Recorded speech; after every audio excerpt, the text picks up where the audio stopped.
karfafa sarautar Hausa kai da karfafa da kasar Hausa ba su ne asalin Bahaushe ba. Na'am. Don su suna tarihin su ne suka fito. Na'am. Tabbas. Suna tushen su. Tabbas. Tunda an duba ma akwai wani sarkin su na 100 na wani sarkin su na 147 a Masar din. a cikin na gobe cikin sarakunan gobe. Sama ga sarakuna 360 da wani abu. Wanda ke duk kasar Hausa babu wannan tarihi sai. Babu. Na'am.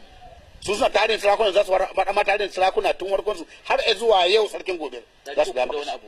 To amma akwai wani mai tarihi gobe su ga harshe ne. Na'am. Akwai cikin sarkin su wanda ke da wani tarihi wanda nuna cewa gobe sun mutane ne mayaka masu addini tun gabanin zuwa addinin musulunci.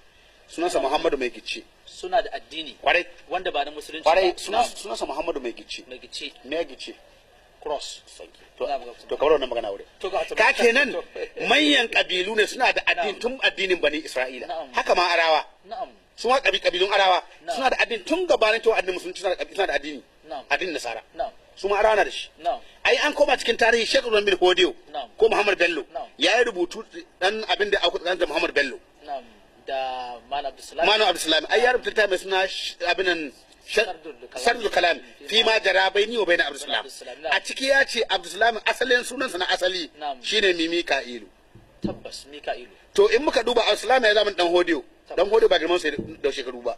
To wanda ko ya kai shekara 200 yau a ce ubansa ya samu Mika'ilu to ubansa na da alaka da wasu addinai saukaki tun gaban zuwa addinin musulunci. Shi yasa in ka koma cikin kasar Nijar ka duba har cikin kasar da magaran haka faɗi cikin kasar Argungu zaka iske tsofaffin Hausawa da ke Kirista mafi yawa kabilun Arawa ne. Suna da addini na Bani Isra'ila tun gabanin zuwa addinin musulunci. Yanzu haka magana ake ciki. Don haka gobirawa idan har sun zo kasar Hausa to sun zo ne a matsayin faɗaɗa ta da inganta ta da inganta sarautunta kuma sun zo a matsayin su ƴantattu ƴaƴa ba wanda ya zo da su. Amma ba suna suna Hausawa ba. In aka bi wannan tarihi in dai har aka bi su da kansu daga wani suka fito to lalle ko duk lokacin da aka bi ruwa kogi to asalin su za a koma. Wurin da ya zo zuwa yi. Ashe dai kina da shiga bata malam kila ba wani abu ya tawo tarihin Bahaushe ba kamar rashin rubutu. Farfesa Muhammad Jindu Hanbali na da wannan fahimtar. Hamma Allah ya gafarta malam. Shi yana danganta asalin Bahaushe tun lokacin Annabi Musa. A lokacin Fir'auna alayhi salam. Shi Hanbali ya je Egypt. Ya je ya yi bincike kwarai Farfesa Muhammad Hanbali Jindu.